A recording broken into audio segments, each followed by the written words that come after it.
Ang Tayabas City po ay based on their charter ay component city. Ang Lucena City po ay recently the DILG has certified na ito po ay nananatiling. Ano ang kahalagahan ng lungsod sa isang local government unit?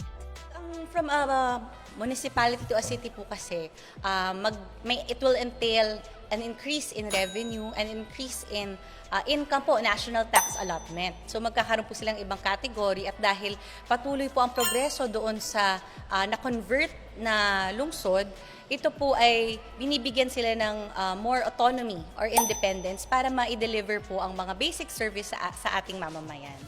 Ano ang pinagkaiba ng charter city, component city at highly urbanized city? Well, una, yung chartered city is pag may charter na sinasabi, kumbaga created yung lungsod na yon through an act of Congress. May RA. So, usually, yun po yung titingnan. Ang component city naman, yan po ay yung mga na-convert from municipality to a city. Usually, component city po muna yan dahil inaalalayan po ng pamahalang panlalawigan ang pamamahala ng isang component city.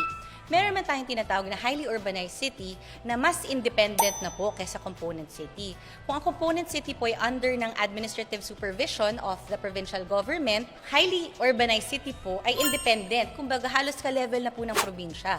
Labas na po siya sa administrative jurisdiction ng ating lalawigan. Ilan ang lungsod sa lalawigan ng Quezon? So, dalawa po ang ating cities ngayon. As we know, ang Cabecera, ang Lucena City, at ang Tayabas City. Ang Tayabas City po, ay based on their charter, ay component city. Ang Lucena City po ay nananatiling component city ng lalawigan ng Quezon. Records show na 1991 po nagsimula humingi ng permiso ang Lucena City sa national government na maging highly urbanized city. Base din po sa records, ang na-issue lang ng ating Secretary of Interior Local Government Alunan nung panahon na yun ay endorsement of no objection lamang. Hindi siya yung sinasabi na declaration talaga na ang Lucena City highly urbanized city. No objection lamang. At higit sa lahat, wala pong plebisitong nangyari noong 1991 to approve or disapprove yung conversion into a highly urbanized city. Ganun ang nakasanayan for over 30 years. Base sa kasalukuyang local government code, anong status ng Lucena? Sumulat po kami sa DILG to inquire on the status of Lucena City.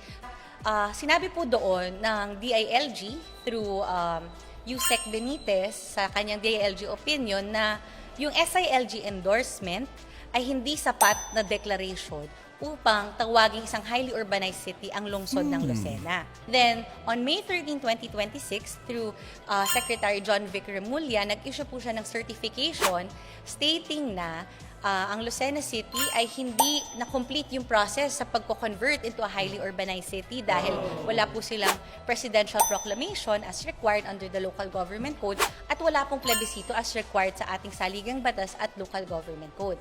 At dahil po doon, kinikilala po ng DILG na ang Lucena City ay nananatiling isang component city ng lalawigan ng Quezon. Bakit nakakaboto ang mga Lucinahin sa provincial positions ng Quezon? Actually, case-to-case basis po siya. It will depend dun sa charter, dun sa RA. At base po sa pagkakabasa ko ng RA 3271 or Lucena City Charter, pinanatili po doon na ang mga botante ng Lucena City ay boboto pa rin po sa mga provincial positions like governor, vice governor, and board member. Kapag taliwas ang isang batas o ang ginagawa ng ahensya ng gobyerno sa konstitusyon, ano ang mga ibabaw? Constitution po. Yun ang ating doctrine of constitutional supremacy.